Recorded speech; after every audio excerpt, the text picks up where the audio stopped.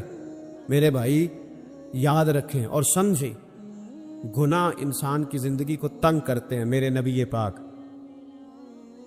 علیہ الصلاۃ والسلام نے فرمایا جب تو جھوٹ بولتا ہے تو تیرے فرشتے کرام الکاتبین سائڈ پہ ہو کے کھڑے ہو جاتے ہیں. جب تو زنا کرتا ہے تو تیرے اندر سے ایمان نکل جاتا ہے. اور نبی پاک علیہ الصلاۃ والسلام نے فرمایا جب میری قوم میں ناانصافی عام ہو جائے گی تو قتل بھی عام ہو جائے گا. اور سن لو لکھ لینا یہ حدیث دل کی تختی پر. نبی پاک علیہ السلام نے فرمایا جب میری قوم میں بے حیائی اور بدکاری عام ہو جائے گی تو 2 سزائیں اللہ دے گا. ایک تو جوان موتیں آئیں گی، جوان بچے کچھ بھی نہیں دیکھا چلے گئے. اور دوسری سزا اللہ یہ دے گا کہ ایسی بیماری آئیں گی جن کا علاج نہیں ملے گا. ایسے امراض کوٹ پڑیں. اگرچہ میں آپ کو ایسی تقریر بھی سنا سکتا تھا جس پہ آپ بہت زیادہ محظوظ ہوتے، پر میں نے اس جمعے میں ایسا موضوع چنا ہے جس کا ہمیں خاص ضرورت ہے. بھائی دیکھے تو صحیح، کہیں ایسا تو نہیں کہ ہم ان عیبوں میں مبتلا ہیں. میرے نبی کریم علیہ السلام نے فرمایا جب تم نیکی کا حکم دینا اور برائی سے منع کرنا چھوڑ دو گے پھر اللہ تم پر ظالم حکمران مسلط کرے گا. اور اگلے لفظ اس سے بھی زیادہ سخت ہیں. محبوب فرمانے لگے پھر تمہاری نیک لوگ دعائیں بھی کریں گے تو اللہ وقتی طور پر ان کی دعاؤں کو بھی قبول نہیں فرمائے گا. اس لیے کہ تم لوگوں نے نیکی کا حکم دینا اور بھلائی سے روکنا چھوڑ دیا. عزیزو یاد رکھو، جب گناہ عام ہوتے تو پھر حالات بدلتے اور لوگوں کو سزا ملتی ہے ان کے گناہوں کی. بلکہ یہاں تک لکھا ہے کہ نیت خراب ہو تو سزا شروع ہو جاتی. کیا خراب ہو؟ بولیے گا. نیت بھی خراب ہو تو سزا. حضرت رومی کہتے ہیں کہ ایک بادشاہ کو پتہ چل گیا کہ ایک آدمی نے بڑا اچھا باغ لگایا ہے، خوبصورت باغ ہے، مالٹے کا، کنوں کا باغ، بڑا پیارا. بادشاہ نے کہا ذرا جا کے دیکھتا ہوں. بادشاہ سلامت باغ دیکھنے آئے تو اب وہ مزدور آدمی تھا، عام آدمی تھا جس نے باغ لگایا، کسان تھا. اس کو کہا کہ چند کنوں توڑ کے لایا تو بڑے پیارے لگے. ایک دو اور لایا، کھائے، بڑے میٹھے، بڑے پیارے، بڑے توانا، بڑا مزہ آیا. تو بادشاہ کے دل میں خیال آیا کہ اس پہ قبضہ نہ کر لوں باغ پہ. ہمارے یہاں نا کرائے پہ دکان دیتا نا مالک، تو جب کسی غریب کی چل جاتی ہے کہتا تو خالی کر، میں نے خود ڈال لی ہے. چل گئی نا اس کی. حالانکہ رزق اپنے اپنے نصیب کا ہے، رزق اپنے اپنے نصیب کا ہے. جس کو اللہ تعالیٰ چاہتا ہے عطا کرتا ہے. تو اس کو کہا کہ اور توڑ کے لا. اور دل میں خیال ہے کہ یار اتنا اچھا باغ ہے، قبضہ کر لیتے ہیں. ہماری حکومتیں قبضہ کر لیتی ہے کہ جو چیز اچھی لگ جائے. اب وہ کسان 2-3 کنوں توڑ کے لایا، اس نے کھائے تو کھٹے نکلے، ترش تھے. کہنے لگا تجھے کیا ہو گیا ہے؟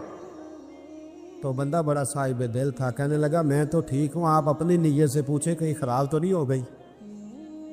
تو کنوں میں بھی اس کا اثر آ گیا ہے. اپنی نیت، تو نیتیں بگڑ جائیں نا، نیتیں. اب ایک بات کہنے لگا ہوں، غور سے سننا.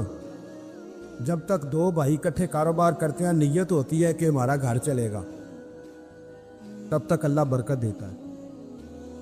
اور جب اپنی اپنی جیبیں سمیٹنے لگ جاتے ہیں نا کہ یہ میرا 5,000 ہے، آج میں گیا تھا اگرائی کرنے، یہ میرا 10,000 ہے، آج میں نے محنت زیادہ کی. جب وہ ٹٹولنے لگتے ہیں پھر اس دکان سے بھی برکت اٹھ جاتی ہے، پھر وہاں سے بھی برکت ہے چلی جاتی ہے۔ فَإِنَّ لَهُ مَعِيشَةً ضَنْكَ، فرمایا جب تو منہ پھیر لیتا ہے پھر تیری زندگی اللہ تنگ کر دے، پھر وہاں سے بھی برکت، خوبصورتی، اثر اٹھ جاتا ہے۔ ایک سنار نے گلی میں ایک یتیم چھوٹے سے بچے کو گھومتے دیکھا تو سنار بے اولاد تھا، بچے کو اٹھا کے گھر لے آیا، 18 سال اس بچے کی پرورش کی، اس کو پالا پوسا، جوان کیا۔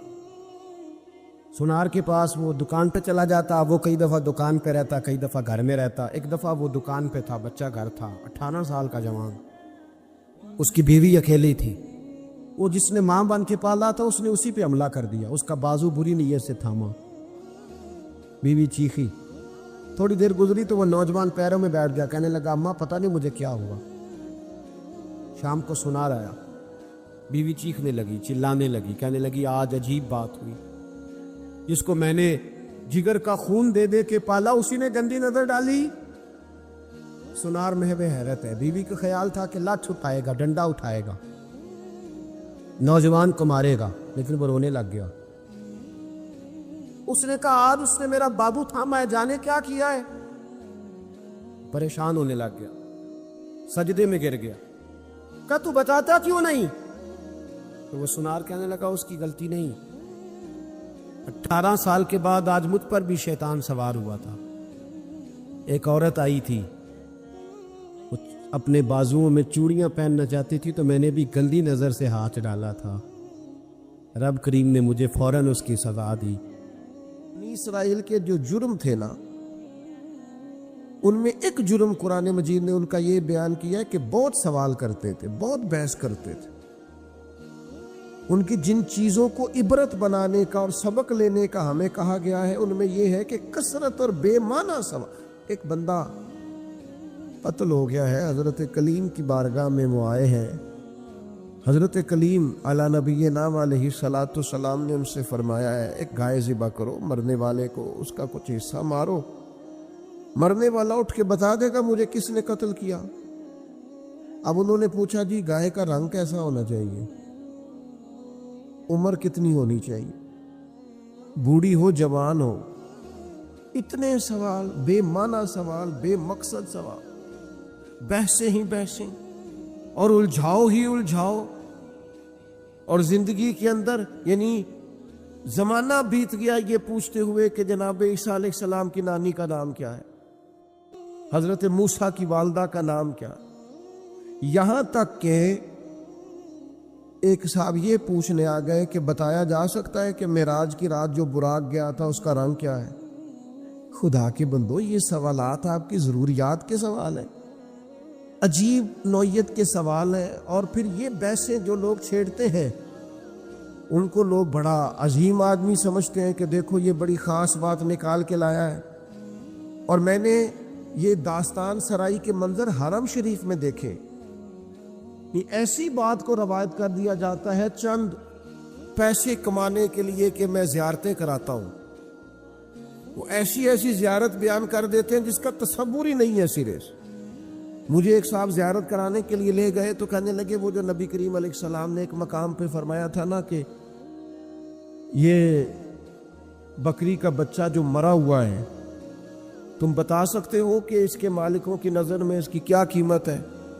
تو صحابہ نے کہا کوئی قیمت ہوتی تو یہاں پھینک دیتے، کوئی قیمت نہیں۔ کہنے لگے وہ جو حدیث اور وہ جو واقعہ ہوا تھا جہاں سرکار نے یہ بیان کیا تھا وہ یہ جگہ تھی، اس کی زیارت کر لیں۔ تو میں نے ان سے پوچھا آپ کو کیسے پتہ یہ جگہ تھی؟ میری بات کی سمجھ آ رہی ہے؟ کیسے پتہ ہے آپ کو؟ کتاب میں بخاری میں حدیث موجود ہے لیکن وہاں تو کوئی تعین نہیں ہے کہ وہ خاص، یہ بعض اوقات یہ ہوتا ہے کہ سرکار فلاں محلے سے گزر رہے تھے لیکن بھائی نہیں آپ نے تعین کر دیا، اور تبدیلی یہ وقت کے ساتھ جگہ بدل گئیں، حالات بدل گئے، کہیں خالی زمین پر مکانات آپ نے تعین کیوں کر کے کیا؟ کس وجہ سے کیا؟ ایک نئی بات جڑنے کے لیے؟ اسلام دنیا میں صرف بحث کرنے کے لیے آیا ہے؟ آپ روز ایک نئی بحث کریں گے، روز ایک نئی کہانی بنائیں گے، روز ایک آپ عنوان بنائیں گے جس پر مجادلہ ہو، مکالمہ ہو، مناظرہ ہو؟ دین کے اخلاقی پہلو اور جو عمل کے لیے دین دنیا میں آیا تھا اس پر عمل کب کرنا؟ فضول قسم کی ابحاث میں وقت ضائع ہوتا ہے، اور ہم بڑے مزہ لے لے کے، لطف لے لے کے ان چیزوں کو سنتے ہیں، غور کرتے ہیں۔ عزیز بھائی سنو اللہ کے حبیب نے کیا فرمایا۔ حضور فرمانے لگے خوبصورت مسلمان وہ ہے جو بے مقصد باتوں کو چھوڑ دے، لا یعنی اور بے مقصد چیزوں کو چھوڑ دے، با مقصد معنی خیز جو اس کی ضرورت کا کام ہے وہ ضرورت کی حد تک اپنے آپ کو وقف رکھے۔ اور پھر دوسرا، ہم ایک اور کام کے اندر بہت زیادہ شوق رکھتے ہیں، میری ذمہ داری جو ہے میں وہ کام ٹھیک نہیں کرتا، لیکن مجھے دوسرے کے کام میں مداخلت کرنے کا بڑا شوق ہے، بجائے اس کے کہ میں اپنا خیال رکھوں کہ جو اللہ تعالیٰ نے میرے اوپر ذمہ داری ڈالی ہے وہ میں کس طرح سے سر انجام دے رہا ہوں، میں دوسروں کا خیال رکھتا ہوں۔ ہمارے استاد صاحب مختلف اساتذہ کی میٹنگ کرتے تو ایک جملہ ان کا مجھے بڑا یاد رہ گیا، وہ کہنے لگے مہربانی کیجیے گا اپنی اپنی کلاس کا خیال رکھیے گا، دوسروں کی کلاسوں کا خیال وہ ان کی ذمہ داری ہے، ان کی ثواب دید ہے جو استاد اس کلاس کو پڑھاتے ہیں۔ اپنی ذمہ داری، اپنی ڈیوٹی۔ میں آپ سے عرض کرتا ہوں اگر ہمارے ہاں مزاج مداخلت کا نہ ہوتا، ہمارے ہاں اپنی ڈیوٹیاں اپنے حساب میں اپنے دائرہ کار میں رہ کے کرنے کا مزاج ہوتا، بہت سارے کام صحیح ہو رہے ہوتے، لیکن جہاں ہر شخص کو اجازت ہے وہ ہر کام کرتا ہے۔ آپ بیمار ہو جائیں، لوگ تیمارداری کرنے آئیں گے، جتنے لوگ پتہ لینے آئیں گے سارے ایک ایک نسخہ بھی بتا کے جائیں گے، یہ کھا لیں اس سے مجھے فائدہ ہوا تھا۔ حالانکہ آپ کسی اسپیشلسٹ ڈاکٹر کے پاس جاتے ہیں، آپ کہتے ہیں میں بیمار ہوں، تو وہ پہلے آپ کا بلڈ پریشر دیکھتا ہے، پھر ایک کونے میں وہ لکھتا ہے کہ آپ کو شوگر تو نہیں، پھر آپ کا وزن پوچھتا ہے، عمر پوچھتا ہے۔ اس تقاضے کی روشنی میں ان ساری چیزوں کو دیکھ کر نسخہ تیار کرتا ہے، لیکن وہ جو آپ کے لیے چاروں مغز بنا کے لایا اس نے کچھ بھی نہیں پوچھا کہ بھئی آپ کو شوگر تو نہیں، بلڈ پریشر تو نہیں، یہ والا مرض تو نہیں، لے آیا ہے۔ کیونکہ ہر بندے کو حکیم بننے کا شوق ہے، اسی طرح ہر آدمی کو دینی مسئلہ بیان کرنے کا شوق ہے۔ اس نے کوئی 4 کتابیں بھی نہیں پڑھی، وہ ضروریات سے بھی آگاہ نہیں، اسے نہیں پتا کہ دین کے مختلف پہلوؤں کا عنوان کیا ہے۔ کسی استاد کے پاس وہ نہیں بیٹھا، 4 باتیں کہیں سے سن لی ہیں اور 4 چیزیں کہیں سے اس نے دیکھ لی ہیں تو وہ بہت بڑا جناب دائی بن کے وہ کام کر رہا ہے۔ تو اپنا کام جو ہے اس کو صحیح کر کے اگر کیا جائے، اگر ٹھیک کر کے کیا جائے اپنے دائرہ کار کے اندر، آپ یقین کریں بندے کو مزہ آتا ہے کام کرنے۔ حضرت معاویہ بن خدیج رضی اللہ تعالیٰ عنہ ایک صحابی ہیں، وہ کہتے ہیں سیدنا عمر فاروق رضی اللہ تعالیٰ عنہ نے اپنے زبانہ مبارکہ میں مجھے ایک مہم کے لیے بھیجا تھا، تو وہ ماحول کچھ اس طرح کا بنا ہوا تھا کہ شدید انتظار تھا کہ بنا کیا۔ تو آج کل کا تو دور تھا نہیں کہ فوراً آپ کسی چیز کو لائیو دیکھ لیں یا واٹس ایپ پہ فوراً آپ کو میسج کر دی، دور سے آنا ہے اور آ کر ہی کسی نے پیغام دینا۔ تو ابن خدیج رضی اللہ تعالیٰ عنہ کا بڑا انتظار تھا جناب عمر کو۔ فرماتے میں دوپہر کے وقت خبر لے کے مدینہ طیبہ میں آیا، چلچلاتی دھوپ تھی، گرمی کا موسم تھا اور رواج بھی تھا دوپہر کا کھانا کھا کے لوگ آرام کرتے۔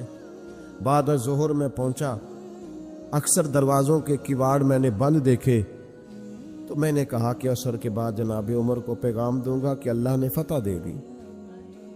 فرماتے ہیں کہ بعد عصر میری ملاقات ہوئی تو جناب عمر تو نماز کا سلام پھیرتے ہی پوچھنے لگے، او یار اللہ تیرا بھلا کرے، میں تو تھک گیا تیرا انتظار کر کر، کیا نتیجہ نکلا؟ اللہ نے کامیابی دی؟ تو فرماتے ہیں میں نے فوراً کہا حضور اللہ کا شکر ہے، اللہ نے اپنے فضل سے مسلمانوں کو کامیابی دی۔ حضرت عمر کہنے لگے کہ جو رستہ ہے وہی مجھے معلوم ہے اور جنگ کا دورانیہ بھی معلوم ہے، تو آپ دیر سے کیوں آئے؟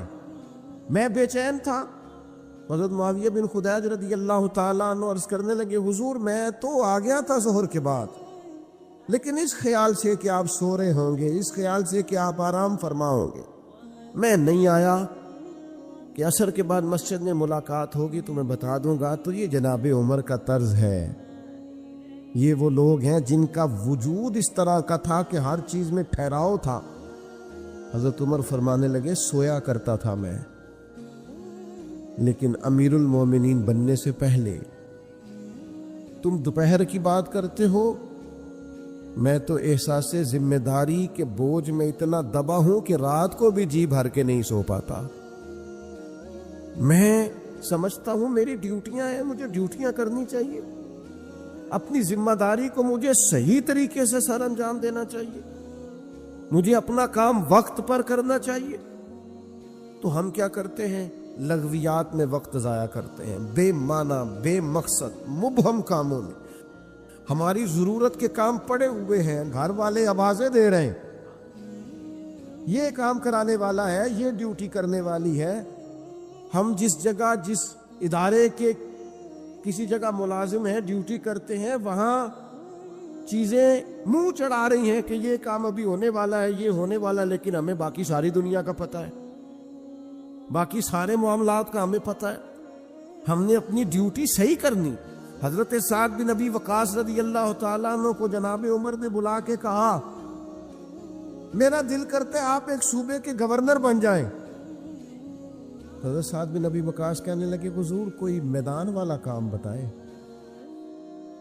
کوئی تلوار والا کام بتائیں، مجھے وہ کام بتائیں کہ میں دشمن کے مقابلے میں ڈٹ جاؤں اور میں کسی غزوے میں نکلوں، جہاد پہ نکلوں اور میں فوج کی سپہ سالاری کروں۔ یہ بیٹھ کر کام کرنا اور حکومت کرنا یہ میرے بس کی بات نہیں، ہم تو گھوڑوں پہ رہنے والے لوگ ہیں۔ شہاب الدین محمد غوری، اللہ نے اس شخص کا وجود پاکستان کو عطا کیا۔ کسی نے ان سے کہا غوری صاحب ملاقات کرنی ہو تو کہاں ملیں گے؟ فرمانے لگے ہم نے کہاں ملنا، ہم تو گھوڑوں کی پشت پہ ہوتے ہیں، اگر کبھی گھوڑے کی پشت پہ ملنا ہوا تو ملاقات کر لینا۔ زندگی ایک سفر ہے، ہم اپنی ڈیوٹی کر رہے ہیں، ہم کسی اور کام میں الجھنا نہیں چاہتے، ہمارا ایک مشن ہے، ہمارا آنے کا ایک مقصد ہے، ہمیں کوئی شخص الجھانے کی کوشش نہ کرے، ہم اپنا سفر کر رہے ہیں، اپنی ڈیوٹی کر رہے ہیں، ہم اپنی ذمہ داریاں ادا کر رہے ہیں۔ ہم ڈیوٹیاں ہی نہیں کرتے، کوئی مقصد ہی نہیں ہے، کوئی کرنے کو کام ہی نہیں ہے، بس وہ یہ کہ کوئی لاؤبالی سا کام مل جائے، کوئی اچانک چکر چل جائے مشہور ہونے کا، کوئی اچانک سلسلہ چل جائے کوئی کسی طریقے سے آگے نکلنے کا، کوئی سبب لگ جائے کہیں دو جگہ پہ نام ہمارا بھی آ جائے۔ بے معنی کام ہے بھائی، بے مقصد ہے۔ پہلے بھی کہہ چکا ہوں، پھر کہتا ہوں، آپ کسی بڑے آدمی کے ساتھ، سیاستدان کے ساتھ، لیڈر کے ساتھ آپ نے فوٹو کھچا بھی لی تو جب اس کو آپ کا نام ہی نہیں آتا، جب وہ آپ کو جانتا ہی نہیں، مقصد کیا رہا؟ فائدہ؟ اس ماڑے بندے کے ساتھ فوٹو نہ کھچوائیں جس سے جب بھی بات کریں وہ اسی وقت ہمارے لیے موجود ہو، اس کے ساتھ نہ وقت گزاریں جس کے ساتھ ہم سمجھیں کہ ٹائم گزر سکتا ہے۔ کیوں اس طرح کا لاؤبالی پن دکھاتے ہیں جس سے محسوس ہو کہ ہم شاید کسی احساس کے تلے دبے ہوئے ہیں؟ با مقصد کام، جدوجہد، خدمت، ڈیوٹی۔ امام محمد مالک رحمۃ اللہ علیہ شدید علیل ہو گئے تھے، سخت علیل تھے۔ خبر پھیل گئی کہ اب ان کی صحت جو ہے وہ زیادہ نڈھال ہو گئی ہے، اب کمزوری بڑی بڑھ گئی ہے، مشکل ہو جائے گا۔ تو چونکہ وہ فقیہ تھے، فقیہ جو ہوتے ہیں وہ مسائل میں کتاب و سنت کو سامنے رکھ اس پہ تفکر کرتے رہتے ہیں، تفکر ہر وقت غور کرتے ہیں۔ آج کل کے لوگ نہیں ہماری طرح کے جو ویوز چیک کرتے رہتے ہیں کہ بھلا کتنے ہو گئے، جو اس چکر میں پڑے رہتے ہیں کہ لائکس کتنے ہو گئے اور کمنٹس کتنے آ گئے۔ مطلب یہ لوگ نہیں تھے۔ فقاہت، دین کو سمجھنا، تدبر کرنا کہ نیا مسئلہ درپیش ہوا ہے، لوگوں نے مسئلہ پوچھا ہے تو اس کو کیسے حل کرنا ہے، اس پر غور کرنا، قرآن و حدیث کو سامنے رکھ کر اور وہ فرمایا کرتے تھے کہ میں نے جب بھی کوئی آیت پڑھی ہے نا، پہلے بھی پڑھی ہوئی تھی، دوبارہ پڑھی ہے تو ایک نیا معنی ہی اللہ نے مجھے عطا فرمایا، ایک نیا سبق ملا ہے، اس سے ایک نئی چیز میں نے. تو امام مالک کا لوگوں تک یہ بات پہنچی کہ وہ بیمار ہے اور شدید بیمار ہے، علیل ہیں اور بڑے ہی علیل ہیں. ان کے ایک شاگرد تھے پرانے، وہ دور سے تیمارداری کرنے آئے. کہتے ہیں جب مجھے اجازت دی گئی ان کے اہل خانہ کی طرف سے، ان کے کمرے میں پہنچایا گیا تو امام صاحب بے ہوش تھے، تیز بخار تھا. میں نے جا کے سلام لی، 2-4 باتیں کی تو امام صاحب بیدار ہوئے. تیز بخار تھا، ہاتھ اٹھاتے تھے تو ہاتھ کانپتا تھا اور نکاہت تھی. اور گھر والے مجھے ان کے بچے، ان کے پوتے بتا رہے تھے کہ کئی دنوں سے کھانا پینا حضرت نے بہت کم کر دیا. لیکن فرماتے ہیں اسی وقت یہ آنکھیں کھول کے کہنے لگے یار شکر ہے اللہ کہ تم آئے ہو. میں ڈھونڈ رہا تھا کہ کوئی عالم دین مل جائے، ایک فقہی جزیے میں الجھ گیا ہوں. یہ پوچھنا تھا کہ فلاں حد جب بندہ کرتا ہے اس کے بعد صحیح جو ہے وہ سواری پہ کرنی چاہیے یا پیدل کرنی چاہیے. سواری پہ افضل ہے کہ میں اس مسئلے میں الجھا ہوا ہوں، ذرا تھوڑا آنا، یہ دلائل ہیں، یہ دلائل ہیں، یہ فلاں نے لکھا ہے، یہ فلاں نے لکھا ہے، ذرا استنباط کار اس سے مسئلہ کیا ہے. تو شاگرد بڑے نکمے ہوتے ہیں کئی، ذرا تھوڑا سا جان چھڑاتا ہوں کہ کسی طریقے سے یہ کیا لوگ ہیں کہ آخری ہجکیاں چل رہی ہیں اور ابھی امت کو مسائل نکال کے دے رہے ہیں. فرماتے میں دلیلیں دینے لگا تو امام صاحب میری دلیلیں توڑنے لگے، کہنے لگے نہیں تیری بات تو ٹھیک ہے پر فلاں جگہ یہ بھی تو لکھا ہے نا. میں نے پھر دلیل دی کہ وہ تو ٹھیک ہے پر فرمان امام کا اس پر یہ قول بھی تو موجود ہے.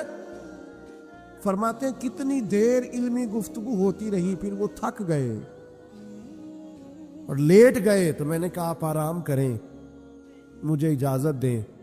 کہتے ہیں ابھی میں ان کی گلی کے کونے پہ آیا تھا کہ ان کے بیٹے کے رونے کی آواز آئی اور میں دوڑ کر پلٹ کر آیا تو اس نے کہا قربان جاؤں اس شخص پر جس کی ساری زندگی قرآن و حدیث میں غور کرتے گزر گئی. یہ دیکھو آخری ہج کی بھی لی ہے تو رسول اللہ کا دین سمجھتے ہوئے لی. آپ گئے ہیں تو امام صاحب کا لے سجنا سا توڑ نبھائی، ایسی جان بھی دتی تے رات تیرے، آخری دم تک دین پر غور، کتاب و سنت سے رشتہ. مشن والے لوگوں نے کام کیا.